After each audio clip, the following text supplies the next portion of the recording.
kushiriki mkate wa uzima.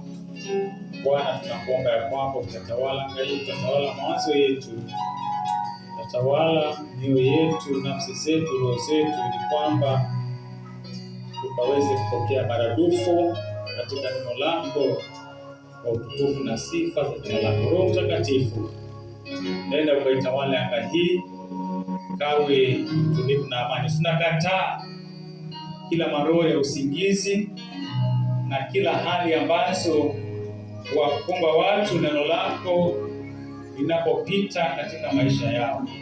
Nenda Bwana ukatuondolee katika wakati huu katika jina la Yesu. Uwepo wako kajae mahali hapa Bwana. Nami mjoli wako siji kunena, mwanadamu tu ninajiwakilisha kwako mchana wa leo.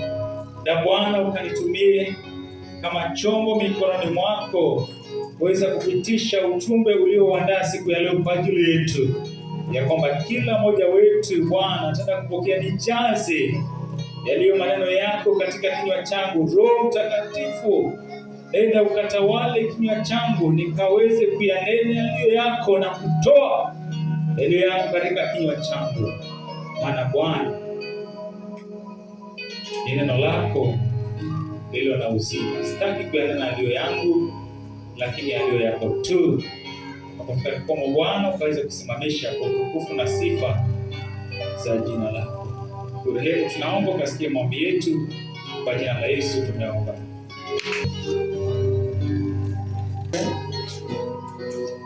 Bwana asifiwe.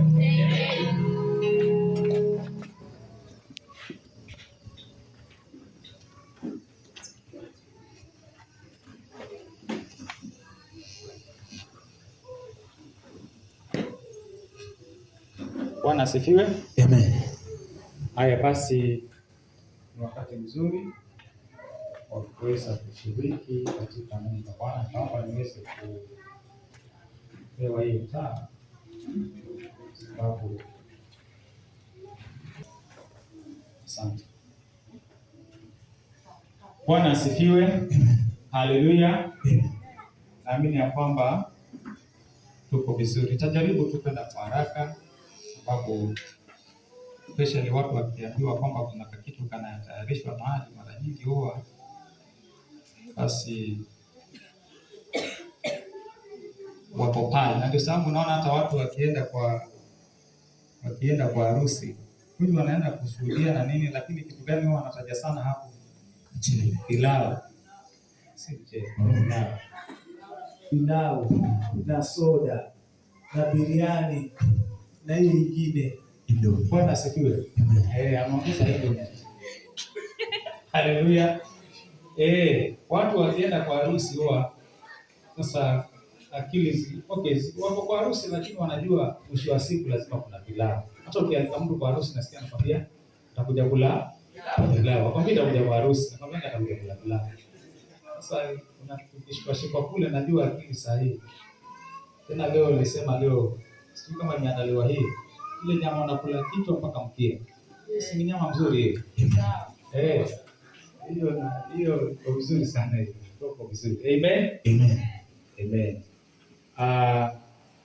Karibuni katika kipindi cha neno. Nataka nisome kitabu cha Yohana 20. Kitabu cha Yohana sura ni ya 20.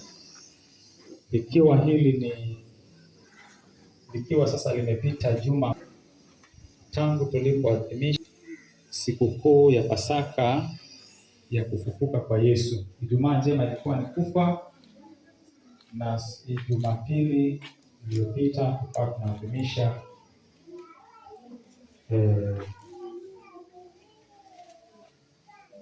siku ya kwanza ya juma alipofufuka Yesu Kristo.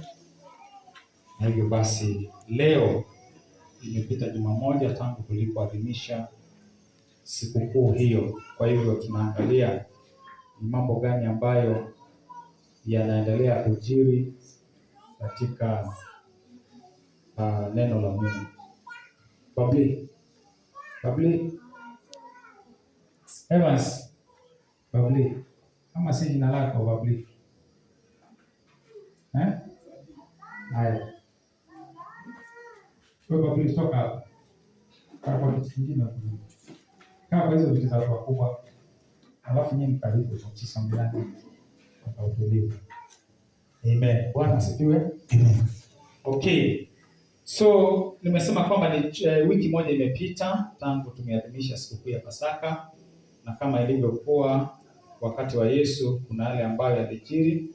Nataka tuendelee kuangalia siku ya leo. Tunaposoma hicho kitabu cha Yohana sura ya 20 kuanzia mstari wa kwanza, sitasoma hiyo kuanzia mstari wa kwanza mpaka wa 18. Maana tutasoma 19 mpaka 29. Kuanzia mstari wa kwanza mpaka 18.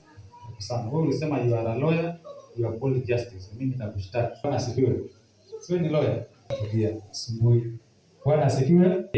Kwa hivyo katika mstari wa kwanza mpaka mstari ule wa 18 tunapata wale wamama ambao tuliangalia juma lililopita katika kitabu cha Luka, wale wamama ambao walitangulia asubuhi, alfajiri na mapili ya siku ya kwanza ya juma ili kwenda kuangalia yale yaliyokuwa yamejiri katika, na zaidi ya yote kama kilichowapeleka hawa wamama pale kaburini si kwamba walikuwa wameenda kuangalia na kushuhudia Yesu aliyefufuka. Amen. Hapana, walikuwa wameenda kwa ajili ya kupaka manukato na mahamu ya kupendeza mwili wa Bwana wao ambaye ni Yesu Kristo. Bwana asifiwe. Kwa sababu Yesu alikufa siku ya Ijumaa, na alipokufa siku ya Ijumaa ilikuwa ni kuamkia siku ya Sabato. Kwa hivyo hawangeruhusiwa kufanya kazi kwa mujibu wa Torati ya Kiyahudi.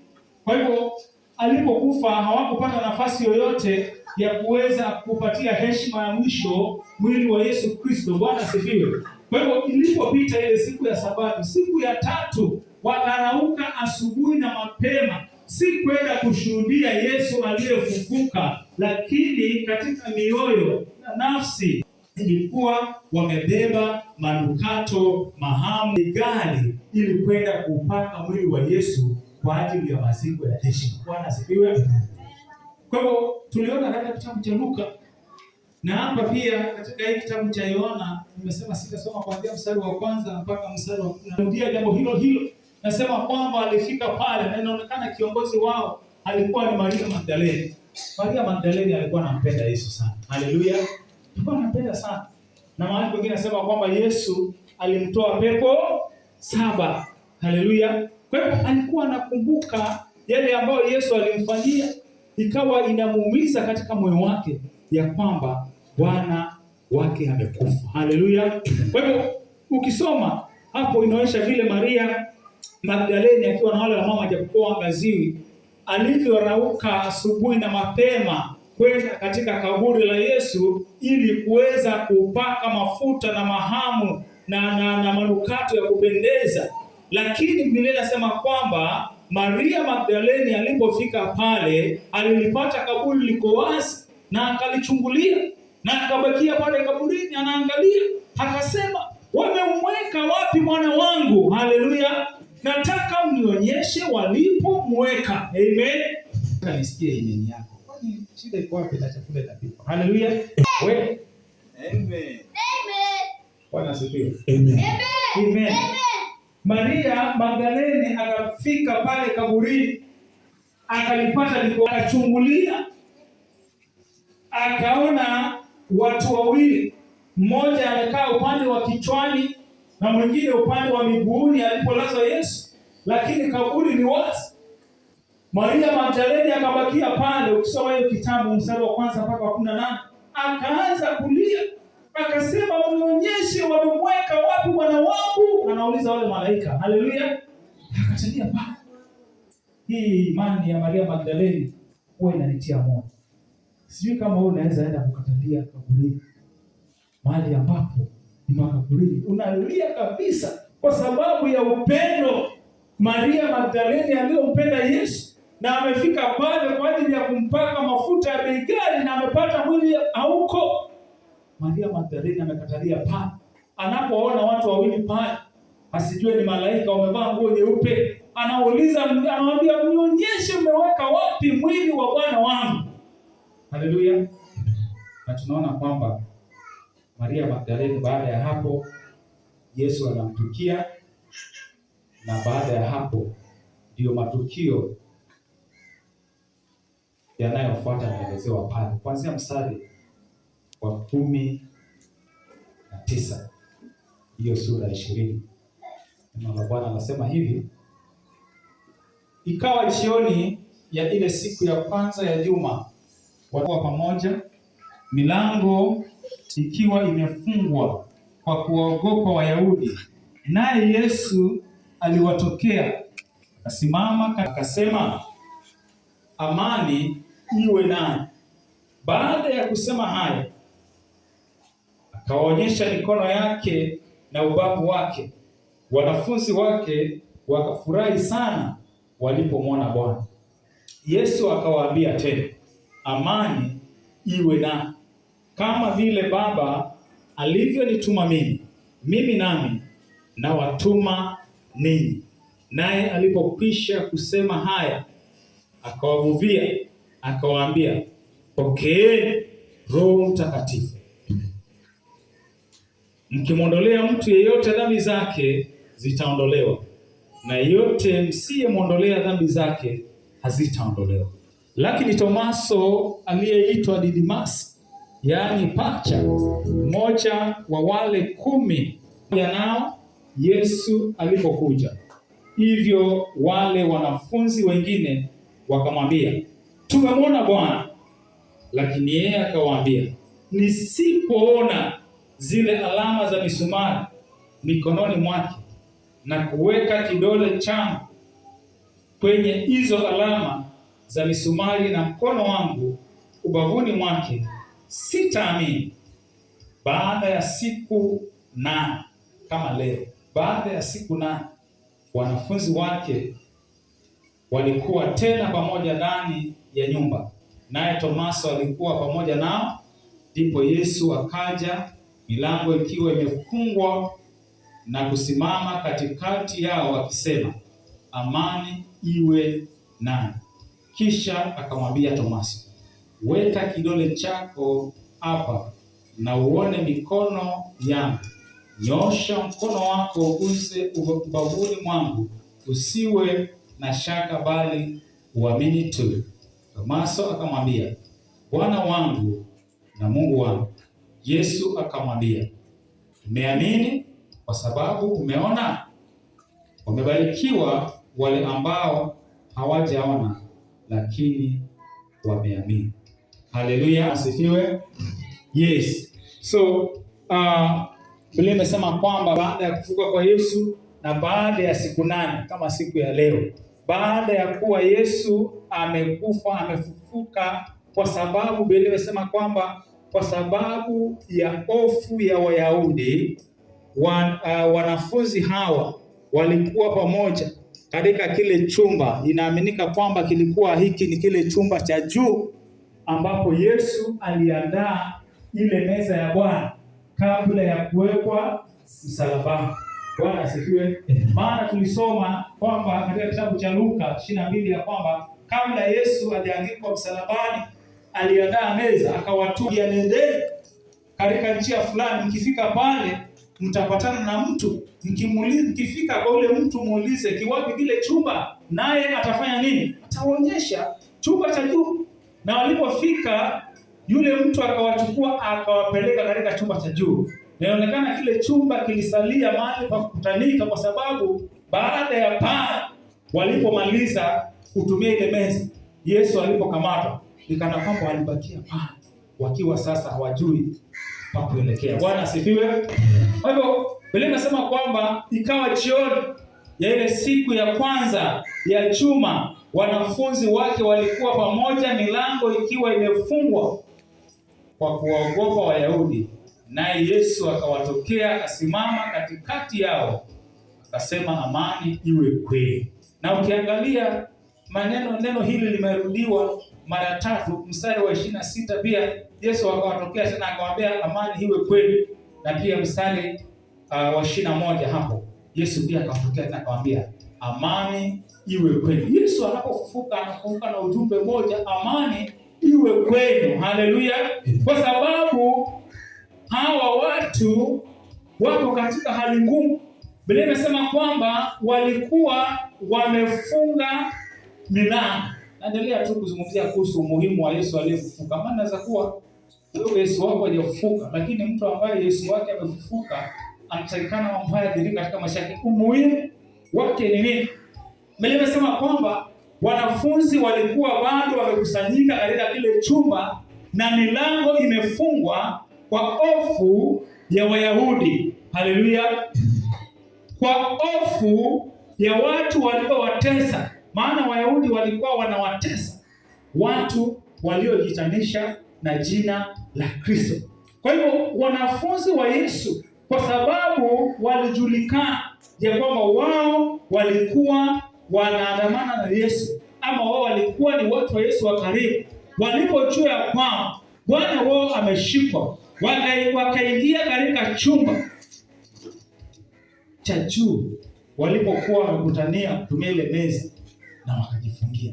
Kwa nini walikuwa wamejifungia? Kwa sababu ya hofu ya Wayahudi. Haleluya.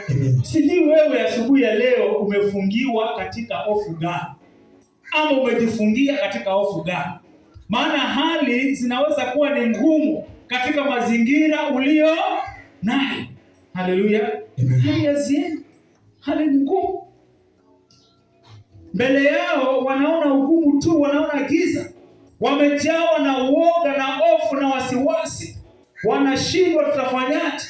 Kitu ambacho waliona kinaweza kuwasaidia, wakaingia katika kile chumba na wakafunga milango kwa hofu ya Wayahudi, wasije wakashikwa na kuteswa na kuumizwa.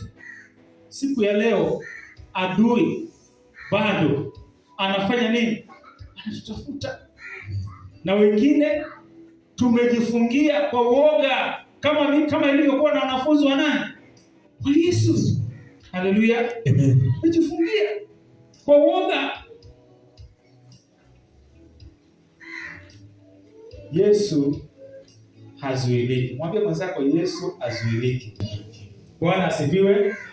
Milango ingeweza kuzuilia wanafunzi wako pale na watu wengine, lakini milango haingeweza kuzuia uwepo wa Yesu mahali pale. Amen. Yesu aliyefufuka hazuiliki. is unstoppable. Bwana asifiwe. Hazuiliki. Hakuna kitu kinaweza kuzuia uwepo wake katika maisha yako. Haleluya.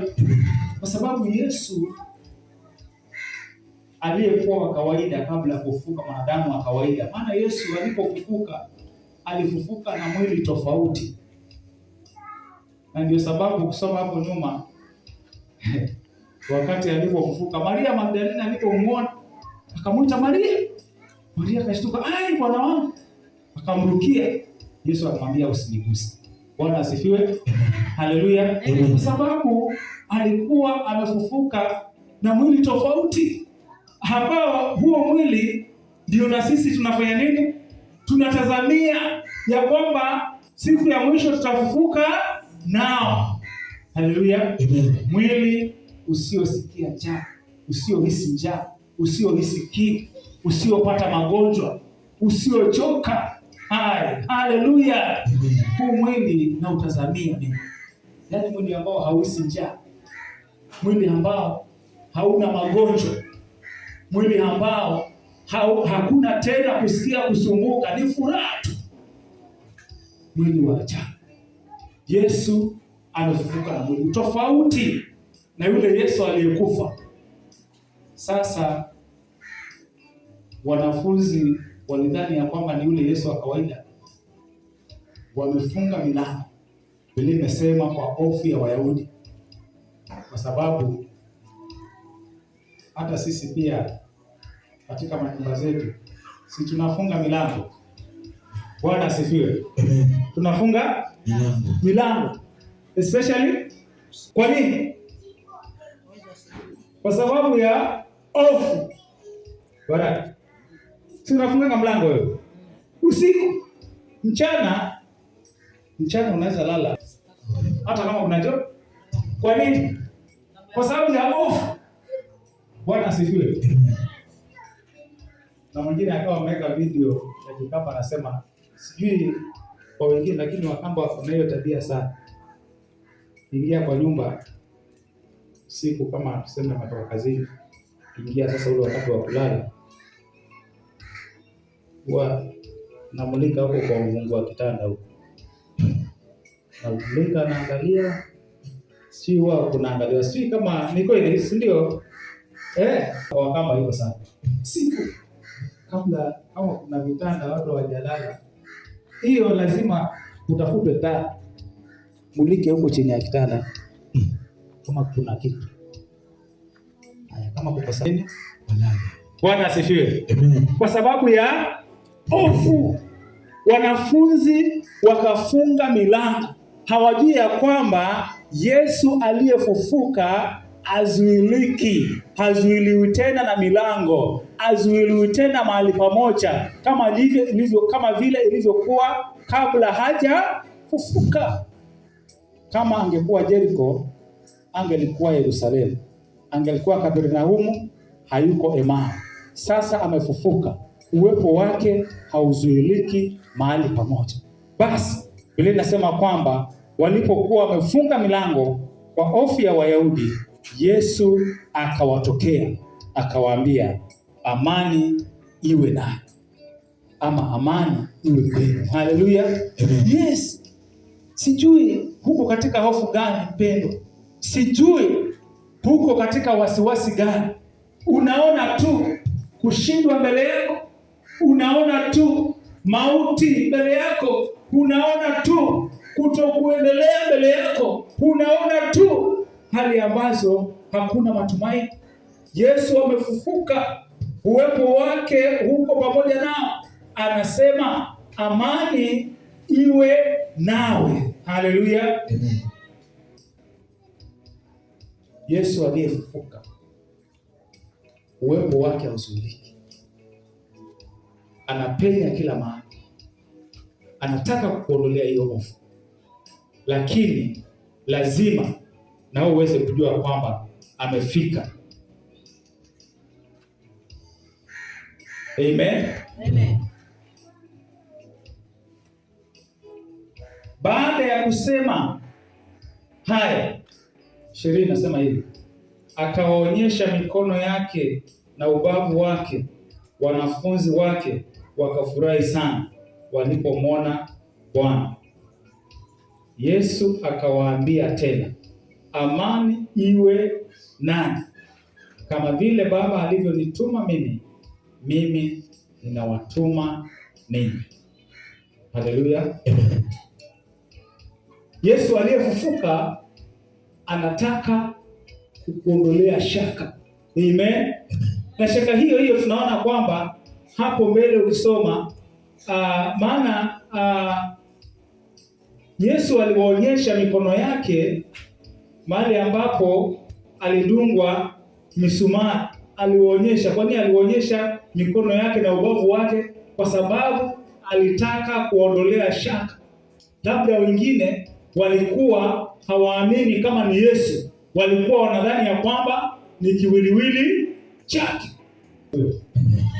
Najua kuna wengine ambao ni magumu katika Biblia. Kwa mfano tunasoma kuhusu yule mchawi ambaye Sauli alipoona amekosea alienda kumfuata yule mchawi na akamwambia, nataka niongee na Samueli. Biblia inasema yule mchawi akaenda kwa kaburi la Samueli, akasema Samueli, akamwita Samueli akainuka, lakini inaonekana alitumia nguvu za kichawi akainua kiwiliwili chake. Bwana asifiwe.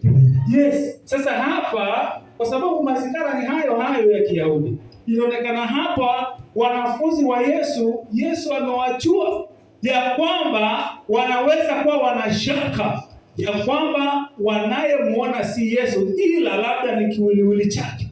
Ndio sababu alipowatokea akawaambia, tazameni mikono yangu, tazama na ubavu wangu. Wakaangalia, wakashuhudia, wakaona ni kweli, shaka ikawatoka. Bwana asifiwe. Na ndio sababu unaona hapo mbele inasema kwamba baada ya siku 8, watu wengi wanapenda kumlaumu Tomaso, lakini Tomaso yale aliyoyafanya ni yale ambayo yalifanywa wanafunzi, kwa sababu inasema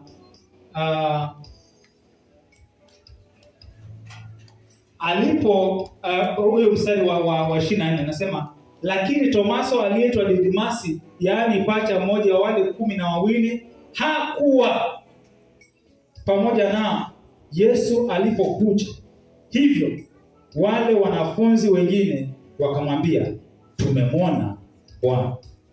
Lakini yeye akawaambia, nisipoona zile alama za misumari mikononi mwake na kuweka kidole changu kwenye hizo alama za misumari na mkono